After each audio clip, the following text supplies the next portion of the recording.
Last lecture में हमने शुरू किया था अकाउंटेबिलिटी एंड कंट्रोल के लिए, लेकिन बैकग्राउंड में ऑन था म्यूजिक प्लेयर, तो वो गाना रिकॉर्ड हो गया। वो किसी दूसरे सोर्स से आप देख लीजिएगा। बाकी हम लोग उसी में अभी आगे बढ़ते हैं, अकाउंटेबिलिटी एंड कंट्रोल में ही। अभी क्या है ना कि हम लोग पिछले लेक्चर में पढ़े थे पब्लिक एडमिनिस्ट्रेटर हैं या जो भी ब्यूरोक्रेट्स हैं, तो उनको कैसे कंट्रोल किया जा सकता है, यानी कि एग्जीक्यूटिव ऑर्गन है गवर्नमेंट का, उसको कैसे कंट्रोल किया जा सकता है। उसमें हमने बताया था कि लेजिस्लेचर भी कंट्रोल करता है एग्जीक्यूटिव को, और उसके बाद जुडिशरी भी कंट्रोल करता है एग्जीक्यूटिव को। अब इसी एग्जीक्यूटिव में दो टाइप होते हैं, एक होता है इलेक्टेड और एक होता है सेलेक्टेड। सिलेक्टेड क्या है, परमानेंट है, और इलेक्टेड क्या है, टेम्पोररी है, जिसको पॉलिटिशियंस बोल सकते हैं, मंत्री, और ये ब्यूरोक्रेट्स हो सकते हैं। तो हमने ये भी देखा था कि एग्जीक्यूटिव कैसे कंट्रोल करता है, ये जो अपॉइंटेड हैं, यानी कि जो जिनका मेरिट बेस्ड से जो सिलेक्शन आ गया है ब्यूरोक्रेसी को, वो कैसे कंट्रोल करता है। ये सारी चीजें हमने देखी थी पिछले लेक्चर में। वो जो हमने डिस्कस किया था वो क्या था, एक्सटर्नल कंट्रोल था, यानी कि इंटरनल कंट्रोल था, यानी कि जो इंटरनल ऑर्गेनाइजेशन है वो कैसे कंट्रोल करता है उनको। अभी क्या है कि जो भी ब्यूरोक्रेसी है या एग्जीक्यूटिव जो भी ऑर्गन है, उसको बाहर से भी बहुत सारे फैक्टर कंट्रोल करते हैं, जैसे सिविल सोसाइटी हो गया, ठीक है, आपका सिटीजन्स चार्टर भी एक कंट्रोल मैकेनिज्म है, उसके बाद क्या है, मीडिया भी एक मैकेनिज्म है। तो ये बहुत सारी चीजें हैं जो कि एक्सटर्नली कंट्रोल करती है उसको। तो सिटीजन्स चार्टर पे आज हम लोग का फोकस रहेगा, और हम लोग सिटीजन चार्टर को आज एकदम डिटेल एक्सप्लेनेशन देखेंगे कि आखिर सिटीजन चार्टर है क्या, हिस्टोरिकल बैकग्राउंड क्या है, क्या इसका इंपॉर्टेंस है, सिग्निफिकेंस है, ठीक है, कैसा सिटीजन चार्टर दिखता है, हम लोग वेबसाइट पे भी जाके देखेंगे।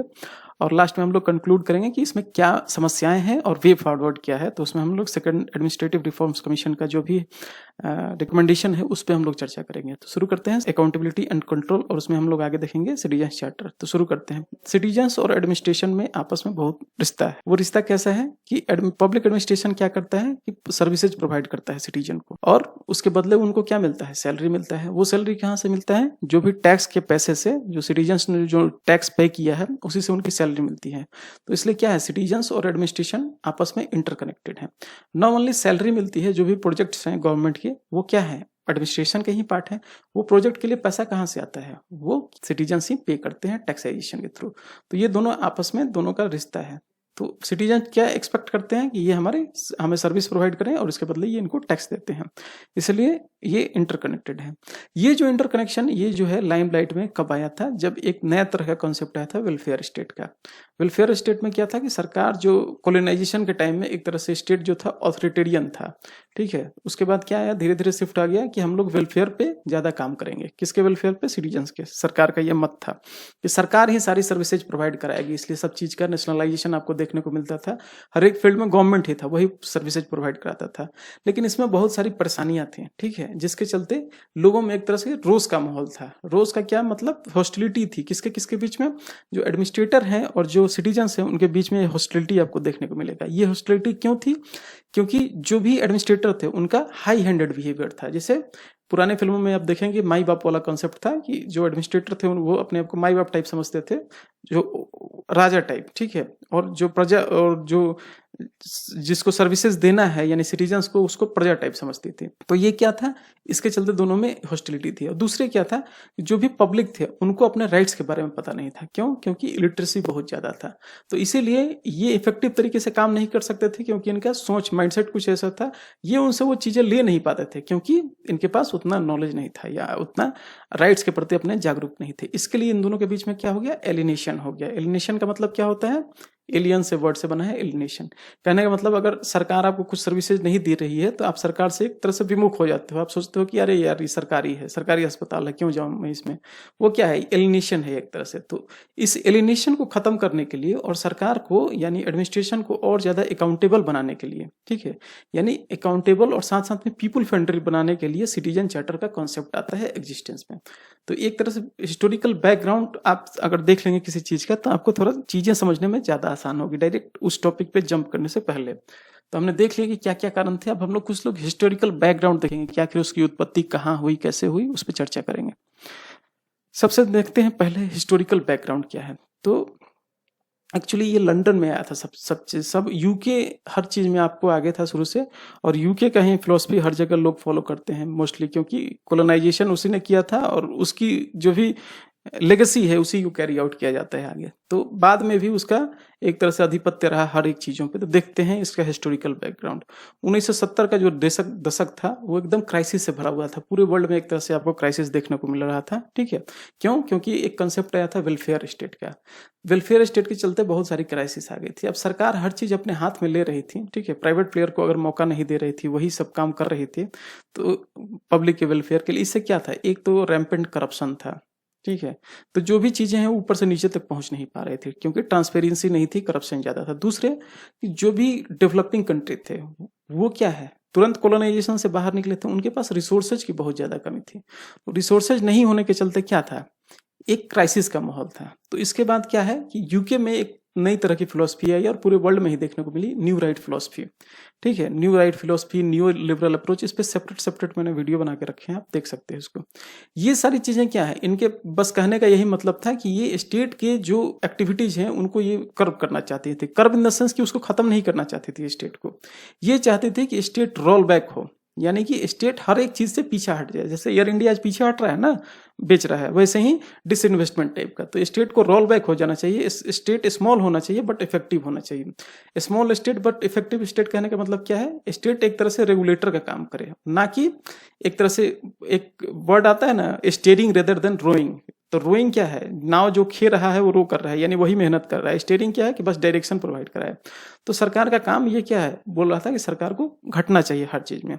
अब 1980 का दशक आ गया था। इस समय क्या था, इकोनॉमिक क्राइसिस था। बहुत सारे मेजोरिटी ऑफ द वर्ल्ड में आपको देखने को मिलेगा, जो भी डेवलपिंग कंट्री थी उसमें एक तरह की इकोनॉमिक क्राइसिस का माहौल था। अभी जरूरत क्या थी कि जो एडमिनिस्ट्रेटिव सेटअप है उसमें कैसे रीस्ट्रक्चरिंग किया जाए, कैसे रिफॉर्म लाया जाए, यानी सारे एडमिनिस्ट्रेटिव सिस्टम में रिफॉर्म लाने की आवश्यकता हुई पूरे अक्रॉस द वर्ल्ड में।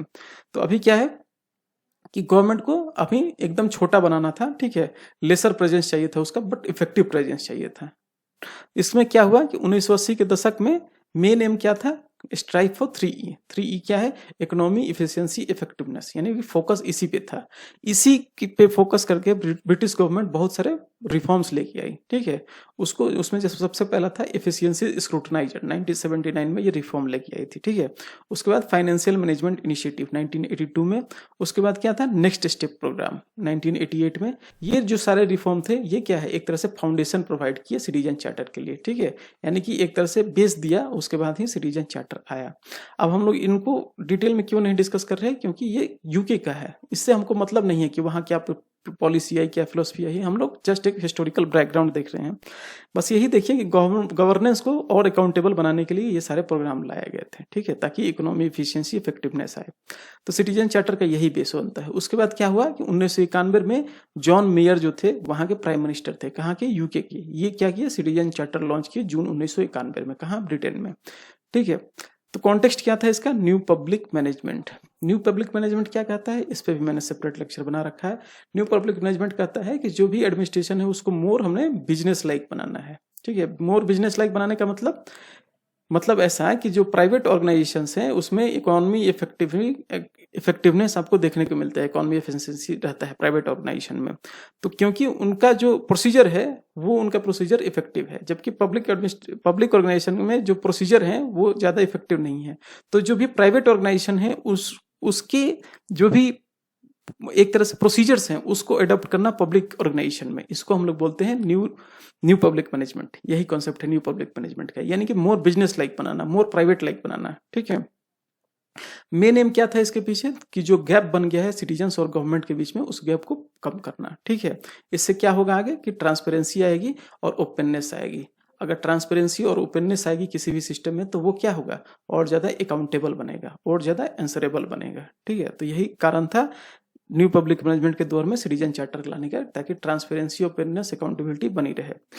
अब एक स्टेटमेंट पे हम लोग फोकस करते हैं, इसी से थोड़ा सा और क्लैरिटी आएगी।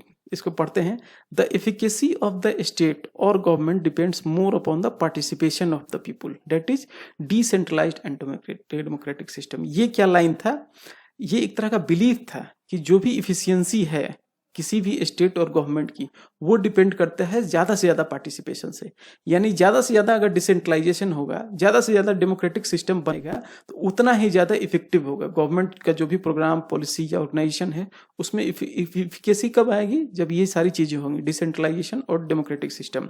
तो ये क्या था? यही मेन कॉन्सेप्ट था। किसके पीछे? सिटीजन्स चार्टर के पीछे।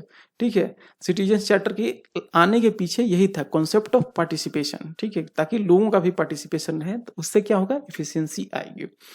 ठीक है, तो ये सिटीजन्स चार्टर का कंसेप्ट क्या कहता है? ये एडवोकेट करता है पब्लिक स्क्रूटनी, यानी पब्लिक ऑफिशियल्स का स्क्रूटनी, पब्लिक सर्विसेज का स्क्रूटनी थ्रू पब्लिक, यानी कि लोगों के द्वारा। चलते हैं आगे। आगे देखते हैं। अब हम लोग मेन फोकस करते हैं सिटीजन्स चार्टर पे। ये जो सारी राम कहानी हुई, वो बेस तैयार किया हमने कि आखिर ये क्यों हो गया, या मतलब उस समय क्या चल रहा था। अभी देखते हैं कि सिटीजन चार्टर क्या है। यहाँ से आप समझिए कि ये जीएस पेपर 2 का पॉलिटी एंड गवर्नेंस एक तरह से आपका शुरू हो रहा है, क्योंकि पब्लिक एडमिनिस्ट्रेशन और उसका आपस में कॉन्साइड करता है। देखते हैं कि सिटीजन चार्टर क्या है। देखो, बहुत सारे सरकारी ऑर्गेनाइजेशन हैं या बहुत सारे मिनिस्ट्रीज हैं, वो क्या है, एक रिटन डॉक्यूमेंट जारी करती हैं। उस रिटन डॉक्यूमेंट में क्या होता है कि सर्विस प्रोवाइडर क्या क्या सर्विसेज देगा। ठीक है, मतलब उसकी क्या क्या कमिटमेंट है, जो जाम जनता है या जो उसके शेयर होल्ड या जो इसके स्टेक होल्डर्स हैं। जैसे कि कोई किसान है तो मिनिस्ट्री ऑफ एग्रीकल्चर बताएगी किसान को कि मैं क्या क्या आपको सर्विसेज प्रोवाइड कराऊंगा। जो अपने वादे हैं, दावे हैं, वो सारे एक रिटन डॉक्यूमेंट में लिखेगी जो भी मिनिस्ट्री है। ठीक है, और उसको सर्विस प्रोवाइडर जो है सिटीजन्स को बताएगा कि मैं ये कमिटमेंट करता हूं आपसे और मैं काम करूंगा इस कमिटमेंट को फुलफिल करने के लिए। उसी रिटन डॉक्यूमेंट को हम लोग बोलते हैं सिटीजन्स चार्टर। ठीक है, सिटीजन्स चार्टर इसी को कहा जाता है। इसमें क्या क्या रहता है कि अगर पब्लिक को कोई शिकायत है, कोई ग्रीवेंसेज है उसके, तो वो कैसे उसको रिड्रेस कर सकता है, यानी ग्रीवेंस रिड्रेसल का मैकेनिज्म उसमें दिया गया है। ठीक है, और सिटीजन्स क्या एक्सपेक्ट कर सकते हैं सर्विस प्रोवाइडर से, यानी कि आप क्या क्या मांग सकते हो हमसे, या क्या क्या आपकी उम्मीदें हैं। ठीक है, वो सारी चीजें इसमें बताया गया है। ठीक है, ये क्या करता है, ये चार्टर प्रिजर्व करता है ट्रस्ट, किसके किसके बीच में, सर्विस प्रोवाइडर और सिटीजन के बीच में एक तरह से ट्रस्ट बनाने का काम करता है। ठीक है, तो जैसा कि हमने देखिए कि ये ब्रिटेन में आया था सबसे पहले, ब्रिटिश प्राइम मिनिस्टर लेके आए थे। उसके बाद बहुत सारे कंट्रीज इसको बहुत सारे तरीके से अडेप्ट की, कहीं सिटीजन चार्टर नाम था तो कहीं कुछ दूसरा नाम था। ठीक है, लेकिन जैसे यूके में 1998 में सिटीजन चार्टर का ही नाम चेंज करके इसको सर्विसेज फर्स्ट कर दिया गया। अभी देखते हैं कि जो भी यूके ने सिटीजन चार्टर बनाया था, उसके पीछे उन्होंने क्या क्या प्रिंसिपल रखे थे। ठीक है, प्रिंसिपल क्या होता है, कुछ कुछ सिद्धांत होते हैं जिसपे कोई भी चीजें बेस्ड होती हैं। तो सबसे पहले सिटीजन चार्टर का सिद्धांत क्या था, क्वालिटी, यानी कि जो भी पब्लिक सर्विस दे रही है उसके क्वालिटी में इन्हांसमेंट करना है, यानी कि उसके क्वालिटी बढ़ाना है। चॉइस, जहां पॉसिबल हो सिटीजन्स को चॉइस देना है। ठीक है, पहले क्या होता था कि अगर एक ही चीज कोई सरकार मुहैया करा रही है, ठीक है, तो ये क्या है, मैंडेटरी हो जाता था कि आपको यहीं से चीजें लेना है। लेकिन चॉइस प्रदान करने का मतलब कि बहुत सारे हम इंस्टीट्यूशन, सेम टाइप के इंस्टीट्यूशन हम खड़ा करेंगे, आप कहीं से भी कोई भी सर्विस लेना चाहते हो तो ले सकते हो।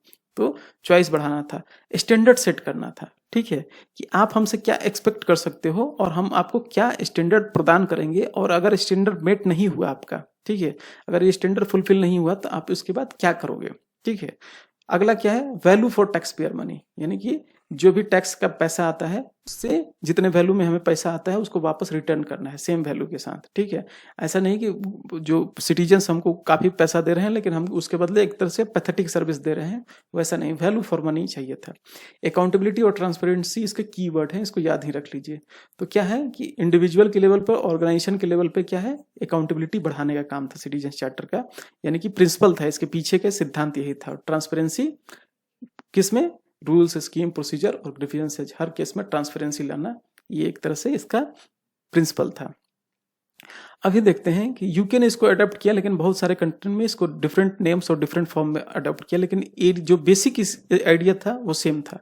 इसको आप लोग रट लीजिए। पहला क्या था, enhance the quality of service offer to the public, दूसरा क्या था, हैव ट्रांसपेरेंसी, और तीसरा क्या था, अकाउंटेबिलिटी ऑफ पब्लिक सर्विस।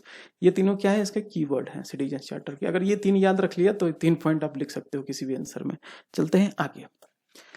आगे देखते हैं, ये तो हमने देखा कि वर्ल्ड में सिटीजन चार्टर यूके में कैसे आया, इंडिया में कैसे आया वो हम लोग देखते हैं। ठीक है, तो इंडिया में जो सिटीजन चार्टर का जो पहला अडॉप्ट किया गया था, वो अडॉप्शन एक मीटिंग के बाद आया था। वो मीटिंग क्या था, बहुत सारे चीफ मिनिस्टर का कॉन्फ्रेंस हुआ, ठीक है, बहुत सारे यूनियन टेरिटरी और स्टेट के चीफ मिनिस्टर का कॉन्फ्रेंस हुआ मई 1997 में, नेशनल कैपिटल दिल्ली में। वहां से वो लोग एक मेजर आउटकम वहां से क्या आया कि एक डिसीजन पे वो लोग पहुंचे कि हमें सिटीजन चार्टर बनाना है, ठीक है, सेंट्रल गवर्नमेंट के लिए और स्टेट गवर्नमेंट के लिए, दोनों के लिए, ठीक है।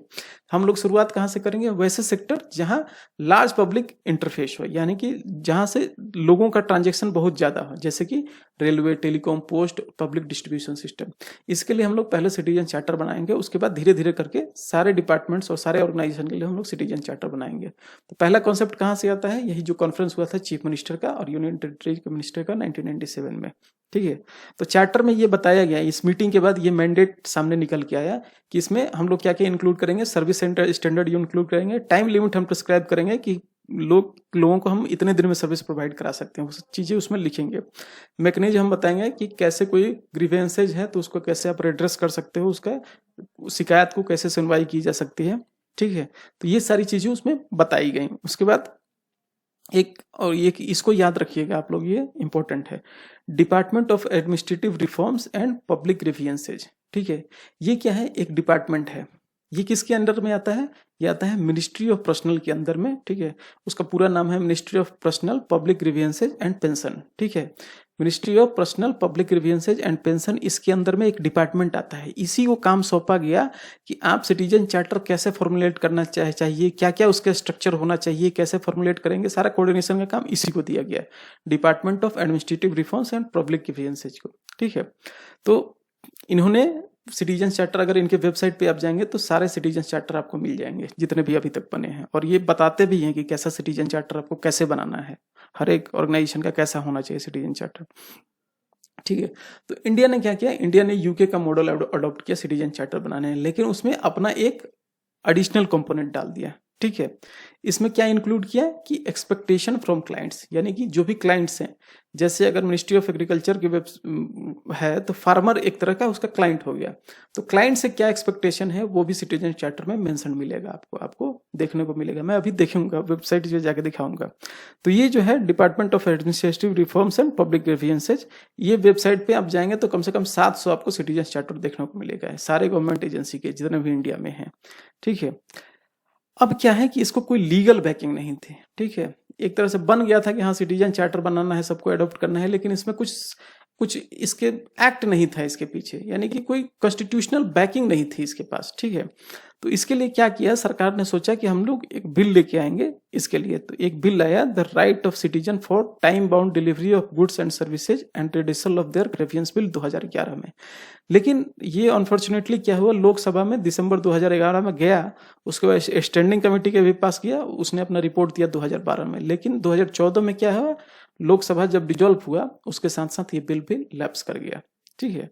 तो ये एक तरह से अटेम्प्ट था, हो सकता है कि फ्यूचर में ये बिल आए। अब देखते हैं कि सिटीजन चार्टर का मेन इंपॉर्टेंट कंपोनेंट क्या है कि इसको लीगली इन्फोर्सेबल डॉक्यूमेंट नहीं है, ठीक है। ये क्या है, एक तरह के गाइडलाइन है जिसमें बताया गया कि सिटीजन्स को क्या क्या सर्विसेज डिलीवर करनी है, कितने टाइम फ्रेम में करनी है।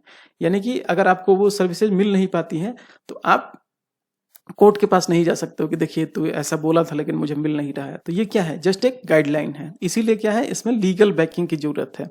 तो एआरसी की रिपोर्ट में देखने को मिलेगा आपको ये कमियां क्या है, कैसे खत्म करना है, ये सब देखने को मिलेगा। आगे चलते हैं, आगे देखते हैं कि सिटीजन चार्टर के बहुत सारे कंपोनेंट होते हैं। यानी कि एक कंपोनेंट का मतलब क्या होता है, पार्ट्स, यानी कि एक सिटीजन चार्टर में आपको क्या क्या चीजें देखनी है, कंपोनेंट्स वही होता है कि क्या क्या चीजें होनी चाहिए। एक अच्छा सिटीजन चार्टर कौन हो सकता है, उसमें क्या क्या होनी चाहिए, देखते हैं। पहला, ऑर्गेनाइजेशन विजन और मिशन स्टेटमेंट। अभी मैं दिखाऊंगा विजन क्या होता है कि ओवरऑल ऑब्जेक्टिव क्या हो सकता है ऑर्गेनाइजेशन का, ठीक है। जैसे कि फार्मर्स का वेलफेयर एक ओवरऑल ऑब्जेक्टिव है, ठीक है, लेकिन उस वेलफेयर को हम लोग कैसे करेंगे, कैसे हासिल करेंगे, वो दूसरा ऑब्जेक्टिव हुआ, उसको हम लोग बोलते हैं मिशन स्टेटमेंट। यानी mission statement is more specific और विजन स्टेटमेंट क्या है, ये एक तरह से ऊपर है, ओवरव्यू एक तरह से है, ठीक है। तो एक सिटीजन चार्टर में ये चीजें आपको देखने को मिलेंगी। क्या क्या बिजनेस कैरी आउट करता है वो ऑर्गेनाइजेशन, वो सारी चीजें आपको देखने को मिलेंगी। उसके बाद सिटीजन्स कौन है, ठीक है, और क्लाइंट कौन है, मतलब कि कौन कौन बेनिफिशियरी हैं उस सर्विसेज के, ये आपको देखने को मिलेगा, ठीक है। इसमें क्वालिटी भी दिया गया रहेगा, कितने टाइम फ्रेम में पूरा होगा, ये सारी चीज़ें दी जाती हैं। उसमें एक रहनी चाहिए, कंपोनेंट रहना चाहिए इसका। ग्रीवियंस रिड्रेसल मैकेनिज्म, ये भी उसमें मेंशन होना चाहिए कि आपको अगर शिकायत है तो आप किसके पास जा सकते हैं, उसका टेलीफोन नंबर, ईमेल आईडी, सारी चीज़ें आपको मिल जाएंगी, ठीक है। और क्लाइंट जो है, सिटीजन्स जो है, उनसे क्या एक्सपेक्टेशन है, आपको क्या करना है अपनी साइड से, ये भी चीज़ें लिखी रहती हैं, ठीक है। अगर एडिशनल कमिटमेंट भी लिखा रहता है, जैसे कि अमाउंट ऑफ कंसेशन, अगर सर्विस डिलीवरी नहीं हो पाया इन केस ऑफ फेलियर तो आपको कितना हर्जाना देना पड़ेगा सरकार को, वो सारी चीज़ें भी लिखी रहती हैं। अदर एलिमेंट्स क्या है कि एक अच्छे सिटीजन चार्टर में और क्या होनी चाहिए, सिंपल लैंग्वेज में होना चाहिए, ठीक है। इसका फोकस होना चाहिए रिक्वायरमेंट ऑफ द कस्टमर के रिक्वायरमेंट के अनुसार होना चाहिए। पीरियोडिक रिव्यू होना चाहिए, ये एक ड्रॉबैक है कि एक बार बन जाता है उसके बाद कोई रिव्यू नहीं होता, तो ये सब भी देखना चाहिए, ठीक है। और कंसिस्टेंसी होना चाहिए परफॉर्मेंस डिलीवरी में, यानी कि जो आप लिखे हैं वो कॉन्स्टेंटली आप डिलीवर करते रहें, तो ये एक अच्छे सिटीजन चार्टर की ये सब खूबी होती है। अब इतनी राम कहानी हमने कर ली, लेकिन अभी हम लोग देखेंगे कि ओरिजिनल सिटीजन चार्टर अगर होता है कैसा है। देखिए, तो सिटीजन चार्टर के लिए मैंने बताया था आपको कि जो मेन उस समय मीटिंग हुआ था, तो इस ऑर्गेनाइजेशन को दिया गया था काम, ये काम करने का। कौन सा है? Ministry of personnel public grievances and pension. इसके अंडर एक डिपार्टमेंट आता है, मिनिस्ट्री के अंदर बहुत सारे डिपार्टमेंट आते हैं, department of administrative reforms and public grievances. इसके अंदर आपको देखिए सिटीजन चार्टर करके एक कॉलम में देखने को मिलेगा, ठीक है। हर गवर्नमेंट की वेबसाइट पे जाइएगा तो सिटीजन चार्टर मिलेगा, क्योंकि वो क्या क्या सर्विसेज डिलीवरी कराएगी। चूंकि ये जो डिपार्टमेंट है रिस्पॉन्सिबल है इसके बनाने के लिए, तो सिटीजन चार्टर का फ्रेमवर्क कैसा होना चाहिए, इसके रिलेटेड सारी जानकारियां इसमें आपको देखने को मिलेंगी, ठीक है। अब इसी में जाइएगा तो यहाँ आपको एक मिलेगा citizen charter in government of India, ठीक है। यानी कि गवर्नमेंट ऑफ इंडिया के और स्टेट गवर्नमेंट के जितने सिटीजन चार्टर है आपको देखने को मिलेंगे। देखिए, उस पर मैंने क्लिक किया तो यही उसका वेबसाइट खुल गया। यहाँ फिर मैं सिटीजन चार्टर पर क्लिक करूंगा। इसमें देखिए आ गया सारे सिटीजन चार्टर। अब इसमें डिफिनीशन दिया है कि सिटीजन चार्टर क्या है। उसमें दिया है कि स्टेट, सारे सेंट्रल गवर्नमेंट के और स्टेट गवर्नमेंट के सबके सिटीजन चार्टर इसमें आपको देखने को मिल रहे हैं। अब जैसे जाते हैं हम लोग सेंट्रल गवर्नमेंट पे, यहाँ देखिए सेंट्रल गवर्नमेंट के जितने डिपार्टमेंट हैं, ठीक है, उन सबका सिटीजन चार्टर आपको यहाँ पे देखने को मिलेगा। अब जैसे इसमें देखिए मिनिस्ट्री ऑफ एग्रीकल्चर है, तो मिनिस्ट्री के अंडर क्या होता है, बहुत सारे डिपार्टमेंट होते हैं। जैसे मिनिस्ट्री ऑफ एग्रीकल्चर के अंदर 3 डिपार्टमेंट है, ठीक है। तो हम लोग किसी एक डिपार्टमेंट को खोलते हैं, जैसे department of agriculture and corporation. अब जैसे ये department of agriculture corporation and farmer welfare का ये वेबसाइट आ गया। ये क्या है, एक डिपार्टमेंट है। मेन मिनिस्ट्री कौन है, ministry of agriculture and farmer welfare, उसके अंदर ये डिपार्टमेंट है। अब इसके वेबसाइट पे जाते ही आपको देखने को मिलेगा यहाँ पे ये है सिटीजन चार्टर। अब इस सिटीजन चार्टर को हम लोग खोलते हैं, वो कुछ ऐसा दिखता है। देखिए ये है सिटीजन चार्टर। इसमें क्या है लिखा हुआ है, सिटीजन क्लाइंट चार्टर। अब ये 2017 में बनाया गया था। अब इसका नेक्स्ट रिव्यू कब हुआ है, मार्च 2018 में हुआ है। ये चीजें आप याद रखिएगा कि मार्च 2018 में रिव्यू हुआ है। जब इसको क्रिटिसाइज करेंगे तो वहां हमको देखने को मिलेगा। अब मैंने बताया था कि कंस्टिट्यूएंट में पार्ट में क्या होता है, विजन स्टेटमेंट होता है। तो देखिए यहाँ पे विजन स्टेटमेंट है। तो क्या है vision statement, to enhance productivity and production of agriculture commodity to ensure food security of the nation. तो ये सब क्या है, ये विजन स्टेटमेंट है। ये ओवरऑल ऑब्जेक्टिव बताता है कि इस डिपार्टमेंट के ओवरऑल ऑब्जेक्टिव क्या है। दूसरा मैंने बताया था कि मिशन स्टेटमेंट होता है। ये क्या बोल रहा है, to achieve targeted growth rate, ठीक है, फॉर एग्रीकल्चर सेक्टर। इसमें कैसे वो ग्रोथ रेट हासिल करेंगे, स्टेट गवर्नमेंट और डिपार्टमेंट इस सबको कैसे करेंगे, successful implementation of ministry scheme. मतलब एक तरह से टारगेट अचीव करने के लिए आप क्या करोगे, विजन स्टेटमेंट को वो मिशन स्टेटमेंट में दिया है। आगे देखिए इसमें दिया है main services on transaction. Citizen charter कैसा होता है, जो हम लोग थ्योरेटिकली थोड़ा पढ़े हैं उसको थोड़ा प्रैक्टिकली देख लेते हैं तो थोड़ा याद रहेगा, इसी के लिए देख रहे हैं। इसमें देखिए मेन सर्विसेज ट्रांजैक्शन क्या है, क्या क्या ये सर्विसेज प्रोवाइड कराएगा। जैसे किसान कॉल सेंटर, फार्मर के जो भी क्वेरी है आप उसको पूछ सकते हैं। 7 दिन इसको 6 बजे से लेकर 10 बजे तक आपको मिल जाएगा, ठीक है। और इसमें दिया रहता है, उसमें स्टैंडर्ड भी सेट रहता है। चलते हैं आगे देखते हैं इसमें क्या है। ये सारी सर्विसेज देंगे, सिटीजन चार्टर में लिखा हुआ है कि इस डिपार्टमेंट से आपको ये सर्विसेज मिलेगा। दूसरा हमने देखा था कि सर्विसेज जो स्टैंडर्ड होता है वो क्लियरली मेंशन्ड होता है। जैसे ये देखिए सर्विसेज स्टैंडर्ड का कॉलम है, इसमें किसान कॉल सेंटर है, रिस्पॉन्डिंग टू फार्मर क्वेरीज, ठीक है। इसमें सर्विस स्टैंडर्ड क्या है कि 1 मिनट में आपको call, average call waiting time क्या है आपका 1 मिनट है। उसके बाद आपका फोन उठा लिया जाएगा और आपको आंसर मिल जाएगा। तो सर्विस स्टैंडर्ड भी सेट है। आगे देखिए ग्रीवियंस रिड्यूसल, इसमें क्या है, आपको कुछ शिकायत है तो उसके लिए मैकेनिज्म भी दिया गया है कि आप इनको कॉल कर सकते हो। जैसे राजेश कुमार सिंह है ना, ज्वाइंट सेक्रेटरी, इनको आप इसका फ़ोन नंबर, ईमेल एड्रेस सब दिया गया है, इस पे आप कॉल कर सकते हो, ठीक है। उसके बाद list of stake holder, client, ये सभी बताना है कि कौन सा क्लाइंट है, कौन स्टेक होल्डर है। तो जैसे गवर्नमेंट ऑफ इंडिया हुआ, स्टेट एग्रीकल्चरल एड डिपार्टमेंट, ये सब क्या है, ये सब स्टेक होल्डर है। उसके बाद ये क्या है, responsibility centres and subordinate organisation, बाकी कौन कौन से ऑर्गेनाइजेशन है, आप कहाँ कॉल कर सकते हो, और नजदीकी ऑर्गेनाइजेशन क्या है आपका, वो सारे दिए हैं। फिर ये दिया है indicative expectation from service recipient, यानी कि आप फार्मर हैं, आपको सर्विस दी जा रही है। तो हमने देखा था ना कि एक इंडियन कॉन्सेप्ट ऐड किया है, वैसे ब्रिटेन से तो लिया है, लेकिन इंडिया में एक और कॉन्सेप्ट ऐड कर दिया है जो हमने पढ़ा था कि एक्सपेक्टेशन फ्रॉम सर्विस रेसिपिएंट्स। जैसे क्या है, जैसे फार्मर से ये एक्सेप्ट किया जाता है कि आप पेशेंस रखेंगे कॉल करते वक्त, ठीक है, रेगुलर फीडबैक देंगे केसीसी सर्विसेज पे, ठीक है, विजिट करेंगे, इस पोर्टल को विजिट करेंगे क्वेश्चन पूछने के पहले, अगर कहीं क्वेश्चन पूछना है उससे पहले इसको विजिट करके देखेंगे कि वहां आंसर दिया गया कि नहीं, ठीक है। तो ये सारी चीजें अब खत्म हो गया।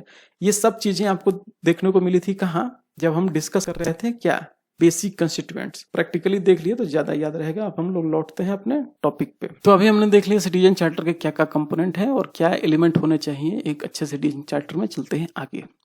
आगे है objective of citizen charter. Objective क्या होता है, ऑब्जेक्टिव होता है कि पर्पस किसी भी चीज को करने के पीछे, ठीक है। अगर हम कोई चीज लेके आए हैं तो उसके पीछे कारण क्या था, हम लोग क्यों लेके आए हैं, तो वही ऑब्जेक्टिव है। तो इसका बेसिक ऑब्जेक्टिव क्या है, सिटीजन्स को एम्पावर करना है, मेन ऑब्जेक्टिव है इसका, ठीक है। डिलीवरी ऑफ पब्लिक सर्विसेज के केस में सिटीजन्स को कैसे एम्पावर किया जाए, क्वालिटी कैसे बढ़ाया जाए, ठीक है, पब्लिक सर्विसेज का, ट्रांसपेरेंसी कैसे लाई जाएगी, और राइट टू इन्फॉर्मेशन, ये भी इंश्योर करना सिटीजन्स चार्टर का एक तरह से ऑब्जेक्टिव है। टाइम सेव करना है किसका, कस्टमर को और सर्विस प्रोवाइडर का, ठीक है। और क्लियर टारगेट सेट करना हर एक सर्विस के लेवल पे, ये सारी क्या है, ऑब्जेक्टिव है। फिर आप बोलेंगे फीचर और ऑब्जेक्टिव में का अंतर क्या होता है। ऑब्जेक्टिव क्या है, किसी चीज को बनाने के पीछे क्या कारण है, ठीक है। फीचर्स क्या होता है कि उस चीज में क्या खूबियां हैं, जिसको बोलते हैं हम लोग कैरेक्टरिस्टिक्स, ठीक है, ये है फीचर्स। तो एक अच्छा सिटीजन चार्टर में ये सब आपको खूबियां देखने को मिलेंगी, ठीक है। आपको clear standard of delivery and services देखने को मिलेगा, ठीक है। स्टैंडर्ड क्या होना चाहिए, मेजरेबल होना चाहिए, टाइम बाउंड होना चाहिए, रेलिवेंट होना चाहिए, एक्यूरेट होना चाहिए, ठीक है। उसमें क्या है, सेलिएंट फीचर रहना चाहिए कि जिसमें आपको पूरा इन्फॉर्मेशन मिलना चाहिए सर्विसेज के बारे में। वो क्या है, सिंपल लैंग्वेज में होना चाहिए, ठीक है। क्या क्या सर्विसेज अवेलेबल हैं वो भी होना चाहिए, क्वालिटी के बारे में, ग्रेवियंस मैकेनिज्म भी होना चाहिए उस चीज में, ठीक है। जहां भी पॉसिबल है चार्टर में बताना चाहिए चॉइस के बारे में, जो हम लोग बेसिक प्रिंसिपल में पढ़े थे कि चॉइस बढ़ाना, तो चॉइस ऑफ सर्विसेज के बारे में भी बताना है क्लाइंट को, ठीक है। रेगुलर कंसल्टेशन होना चाहिए सारे स्टेक होल्डर से। स्टेक होल्डर भी हमने देखा था कौन कौन है, जो भी क्वालिटी स्टैंडर्ड आप सेट कर रहे हो तो उसके पहले इन सबसे कंसल्ट करके ही क्वालिटी स्टैंडर्ड बनाना चाहिए, ठीक है। और एक तरह से कर्टसी के कल्चर को बढ़ाना है, हेल्पफुलनेस के कल्चर को बढ़ाना है, किसके बीच के बीच, जो भी कस्टमर है और सर्विस प्रोवाइडर, इन दोनों के बीच में। चलते हैं आगे। अब देखते हैं सिग्निफिकेंस। अब ये सारी चीजें सिग्निफिकेंस सेम मिलेंगी, फीचर, सिग्निफिकेंस, ऑब्जेक्टिव, ये सब चीजें सेम मिलेंगी, लेकिन इस सबका अंतर रहता है। सिग्निफिकेंस का मतलब क्या होता है, इंपॉर्टेंस, यानी कि इस चीज का क्या इंपॉर्टेंस है, ये क्यों जरूरी है, ठीक है। क्यों जरूरी है, क्योंकि ये सिटीजन को एम्पावर करेगा, अकाउंटेबिलिटी को बूस्ट करेगा। अकाउंटेबिलिटी का हमने डेफिनेशन पढ़ लिया था, यानी कि पब्लिक सर्विसेज की डिलीवरी में जो भी सरकार है उसको इंसरेबल बनाएगा, ठीक है, उस चीज के लिए। गुड गवर्नेंस को इन्हांस करेगा। गुड गवर्नेंस पूरा टॉपिक पे लेक्चर है, उसको पढ़िए, वो क्या है गुड गवर्नेंस, ठीक है। ऑर्गेनाइजेशन की इफेक्टिवनेस को बढ़ाएगा, ठीक है। सिटीजन सेंट्रिक होगा ये, ठीक है। और प्रोफेशनल और कस्टमर ओरिएंटेड एनवायरनमेंट बनाएगा। ये मोरल ऑफ स्टाफ को बूस्ट करेगा और ट्रांसपेरेंसी और ओपननेस लाएगा। तो ये सब कुछ सिग्निफिकेंस देखा हमने। अब मेन इंपॉर्टेंट चीज आता है यहाँ पे कि क्या चैलेंजेज है, अगर हम लोग इंडिया में सिटीजन चार्टर को इम्प्लीमेंट करते हैं तो क्या क्या चैलेंजेज हमें आती है, वो उसको हम लोग देखते हैं। ये इंपॉर्टेंट चीज है, सबसे इंपॉर्टेंट यही है। और इसके बाद हम लोग देखेंगे जो सेकेंड ARC का रिकमेंडेशन है वो भी इंपॉर्टेंट है। सबसे पहला है कि एक जनरल परसेप्शन है कि ये सिटीजन चार्टर की और फॉर्मेलिटी है, क्योंकि कोई लीगल बैकिंग नहीं है आपको इसके पीछे देखने को मिलेगा। लोग ऐसा मानते हैं, उनका परसेप्शन ये है कि ये फॉर्मेलिटी है, क्योंकि जस्ट एक ऑर्डर आया है, कमांड फ्रॉम द टॉप, इसीलिए हम लोग इसको लिख के बना के हमने वेबसाइट पे डाल दिया है। यानी कि जो भी पर्सनल है और सिटीजन्स है, ठीक है, इसको इफेक्टिवली नहीं लेते, उनका कोई इन्वॉल्वमेंट नहीं रहता है इसमें, ये बस एक फॉर्मेलिटी की तरह है। दूसरा इसका ड्रॉबैक क्या है कि ये ओवरबर्डन करता है किसी भी ऑर्गेनाइजेशन के, यानी कि जो भी लोग हैं किसी भी ऑर्गेनाइजेशन में, उनका क्या काम है, मेन जो सर्विसेज हैं उनको प्रोवाइड कराना। अब वो क्या हुआ, क्वेरी का रिप्लाई ही करते रहें और रिप्लाई ही जनरेट करते रहें, तो उससे क्या है, वो अपने टास्क को थोड़ा सा उनका डाइवर्ट हो जाता है, अटेंशन, वो अपने काम से अटेंशन उनका थोड़ा डाइवर्ट हो जाता है। तीसरा क्या है, इम्प्रॉपर ट्रेनिंग। अब आपने सिटीजन चार्टर वगैरह बना दिया, ठीक है, लेकिन आपने किसी को ट्रेनिंग ही नहीं दिया कि इस चीज को कैसे करना है, ठीक है। तो केवल ड्राफ्ट करने से नहीं होगा, इसके इम्प्लीमेंटेशन के लिए प्रॉपर ट्रेनिंग दी जानी चाहिए कि आप जो प्रॉमिस कर रहे हो उसको कैसे फुलफिल करोगे। उसके लिए स्टाफ को आपको ट्रेनिंग भी देनी पड़ेगी, लेकिन ये ट्रेनिंग है नहीं, तो ये भी इसका ड्रॉबैक है। बहुत सारे केस में आपको अनरियलिस्टिक कैरेक्टर देखने को मिलेंगे, ठीक है। तो इससे क्या होता है, जो भी लोगों की एक्सपेक्टेशन है वो फुलफिल नहीं हो पाते। अब जैसे हम जिस वेबसाइट पे गए थे, वहां अगर सातों दिन आपको कॉल देखने को मिलेगा कि आप कॉल करके कुछ भी पूछ सकते हैं, जरूरी नहीं कि वो सातों दिन अवेलेबल हो गए, तो एक्सपेक्टेशन आपका पूरा नहीं हो जाएगा, ठीक है। मेन इसका एक ड्रॉबैक है कि ये लीगली इन्फोर्सेबल नहीं है, यानी कि कोई लॉ नहीं है इसके पीछे और आप कोर्ट में पहुंच नहीं सकते कि ये देखो लिखा तो था इस वेबसाइट पे लेकिन इसने पूरा नहीं किया, ठीक है। तो ये रियल सेंस में क्या है, इसको इनइफेक्टिव बनाता है एक तरह से, ठीक है। और जो भी चार्टर है, अगला क्रिटिसिज्म है कि वो यूनिलेटरली बनाया जाता है, ठीक है। यूनिलेटरली यानी कि जो सर्विस प्रोवाइडर है वही बनाता है, कोई इसको लोगों के ओपिनियन और फीडबैक को उसको कंसिडर नहीं करता है, यानी कि लोग कौन, कस्टमर जो भी है, जो क्लाइंट है, उनका ओपिनियन नहीं लिया जाता है, जो एनजीओ है वगैरह उनसे कंसल्ट नहीं किया जा सकता। तो ये यूनिलेटरली इसको बनाया जाता है एक तरह से। तीसरा, उसके बाद सातवां है लैक ऑफ इंफ्रास्ट्रक्चर, यानी कि आपने प्रॉमिस तो कर दिया लेकिन आपके पास उतना इंफ्रास्ट्रक्चर नहीं है कि वो सारे कमिटमेंट को आप साइड बाय साइड उसके पूरा कर सकें, तो ये भी एक प्रॉब्लम है। एक टीम एफर्ट की जरूरत है, ठीक है, ताकि इसको बहुत अच्छे से इम्प्लीमेंट किया जा सके, लेकिन ये टीम स्पिरिट हमारे यहाँ देखने को नहीं मिलती। क्योंकि ब्यूरोक्रेसी में क्या है, हायरार्की गैप है।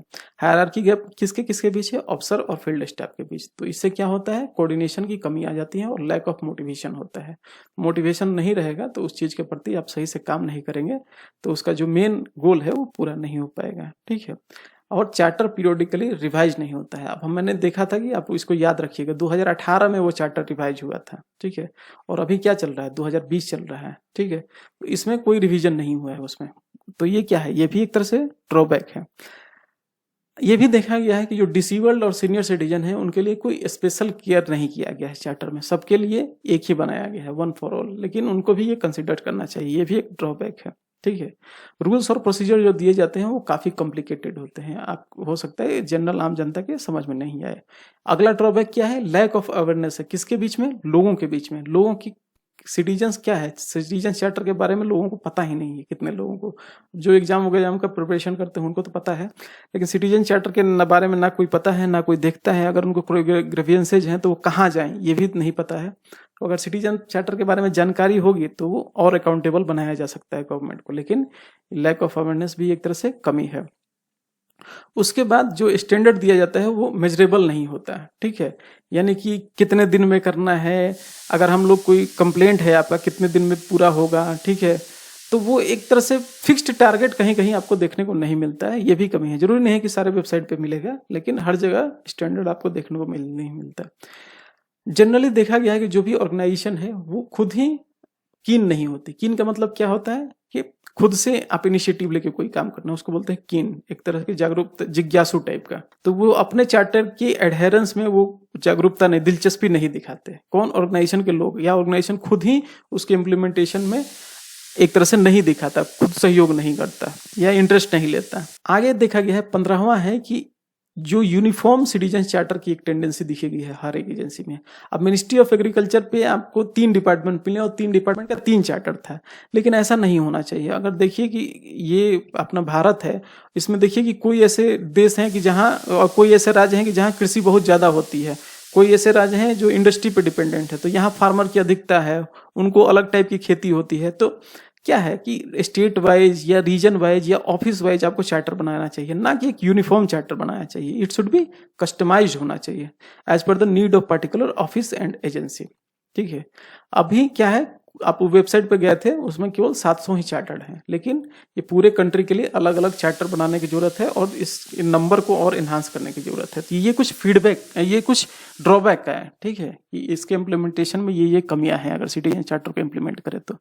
इस कमियों को पूरा कैसे किया जाए, इसके लिए सेकेंड ARC ने काफी रिकमेंडेशन दिया है और ये सबसे इंपॉर्टेंट है, आप इसको याद रखेंगे तो ज्यादा सही रहेगा। सेकेंड ARC कहता है कि स्पेसिफाई करना होगा कि क्या रेमेडी होगी और क्या कंपनसेशन होगा। अगर आपने लिख दिया कि 3 महीने में, जैसे मान लीजिए कि इनकम टैक्स डिपार्टमेंट का कोई वेबसाइट है, उसने सिटीजन चार्टर में लिखा है कि जो भी हमारा रिटर्न है हम उसको प्रोसेस करेंगे 3 महीने में, ठीक है। अगर वो 3 महीने में प्रोसेस नहीं कर सकता तो उसके बाद क्या, वो जो कंपनसेशन है, आपका जो पैसा उसके पास फंसा हुआ है, वो तो पैसा की वैल्यू कम हो रही है ना। तो अगर स्टैंडर्ड मीट नहीं कर पा रहे हैं तो उस केस में क्या होना चाहिए, ये सेकेंड ARC बोलता है कि ये आप मेंशन कीजिए, स्पेसिफाई कीजिए। दूसरा ARC क्या बोलता है कि आप कुछ ही प्रोमिसेस तक खुद को रिस्ट्रिक्ट कीजिए। ऐसा नहीं कि आपने प्रोमिस एकदम भर दिया, लंबा चौड़ा चिट्ठा लिख दिया, लेकिन आप उस लिस्ट को ऐसे ही अनफुलफिल्ड करके छोड़ दिए, तो वैसा नहीं है। आप ऐसा कीजिए कि कुछ ही प्रोमिस तक खुद को रिस्ट्रिक्ट कीजिए, लेकिन उस प्रोमिस को पूरा करने की कोशिश कीजिए। ऐसा नहीं कि ज्यादा प्रोमिस कर दें और कुछ फुलफिल हो ही नहीं पा रहा है, ठीक है। चार्टर बनाने से पहले अगला है कि ऑर्गेनाइजेशन को खुद को रीस्ट्रक्चर करना पड़ेगा। आप जो चार्टर बना दिए कि इसमें आप मान लीजिए, हम चार्टर जो लिए थे उसमें एक एग्जांपल देखते हैं कि टेलीफोन कॉल आप कर सकते हैं 7 दिन और 24 घंटा, लेकिन वहां आपको क्या करना पड़ेगा, खुद के ऑर्गेनाइजेशन को चेंज करना पड़ेगा, एक ऐसा स्टाफ रखना पड़ेगा या 2 शिफ्ट बनाने पड़ेंगे, एक में स्पेशलिस्ट बैठेगा, दोनों शिफ्ट में अलग अलग, कोई भी फोन आएगा उसको अटेंड करेगा, फोन की जरूरत होगी। तो ये क्या है, एक तरह से मैंने एग्जाम्पल दिया। ऑर्गेनाइजेशन को खुद को पहले रीस्ट्रक्चर करना है, उससे चार्टर बनाने से पहले, जो चार्टर में बातें लिख रहे हैं उससे पहले खुद को आप रीस्ट्रक्चर कीजिए, ठीक है। और ये बोल रहा है कि यूनिफॉर्म कैरेक्टर नहीं होना चाहिए अक्रॉस ऑल ऑर्गेनाइजेशन, ठीक है, वो लोकल और कस्टमाइज्ड होने चाहिए। अब देखिए कि हम लोग तीनों के लिए, डिपार्टमेंट के लिए 3 ही केवल थे, जबकि अलग अलग रीजन के वाइज होना चाहिए, ठीक है, ऑफिस वाइज होना चाहिए, लोकलाइज्ड होना चाहिए charter. All stakeholder must kept on board, जितने भी एजेंसी जो जुड़ी हुई थी वो सबको, सारे स्टेक होल्डर को लेना चाहिए जब भी आप ड्राफ्ट कर रहे हैं कोई सिटीजन चार्टर, ठीक है, ताकि वो लोग भी अपने सुझाव उसमें दे सकें। अगला है कि जो भी कमिटमेंट आप दे रहे हो वो फर्म होना चाहिए, ठीक है, वो लूज नहीं होना चाहिए, और जो सिटीजन फ्रेंडली रिडर्सल मैकेनिज्म होना चाहिए। ऐसा नहीं कि 10 रुपए का डाक टिकट खरीदिए, उसको पोस्टल स्टैंप पे जाके कचहरी में इनसे साइन करवाइए, फिर उस साइन करवा को उसको लेटर बॉक्स में रजिस्ट्री के स्पीड पोस्ट से यहाँ भेजिए, ये सब नहीं। सिटीजन फ्रेंडली रिडर्सल मैकेनिज्म होना चाहिए, आप ऑनलाइन या कुछ ऐसा कि आसानी से उसको रिड्रेस किया जा सके, ठीक है, सिटीजन फ्रेंडली होना चाहिए। ऑफिसर को अकाउंटेबल बनाना, ये भी एक इम्पोर्टेंट है, ठीक है, कि जो भी ऑफिसर रहेगा अगर उसको अकाउंटेबल कर दीजिए, ठीक है, कि अगर आप इस प्रॉमिस को फुलफिल नहीं कर पाते हो तो आपको कुछ पेनल्टी लगेगी, सैंक्शन लगेगा, ऐसा। तो अगर कमिटमेंट आप फुलफिल नहीं कर पा रहे तो क्या वो अकाउंटेबल हो जाएंगे इस चीज के लिए, और जो भी सर्विसेज हैं उसकी डिलीवरी में आसानी होगी, ठीक है। और नेक्स्ट जो है कि सिटीजन चार्टर, इसको रिव्यू और रिवाइज करना पड़ता है रेगुलरली, यह करना चाहिए। अब हमने देखा था उस केस में 2018 में लास्ट बार रिव्यू हुआ था, तो ARC सही बोल रहा है, इसको क्या है, पीरियोडिकली हमेशा रिव्यू होना चाहिए और रिवाइज होना चाहिए। तो ये हमने देख लिया पूरा सिटीजन चार्टर का, और मुझे नहीं लगता कि इसमें कुछ बचा हुआ है। अगर इसको वीडियो को स्लो लगता है तो आप 2x स्पीड पे देख सकते हैं। धन्यवाद।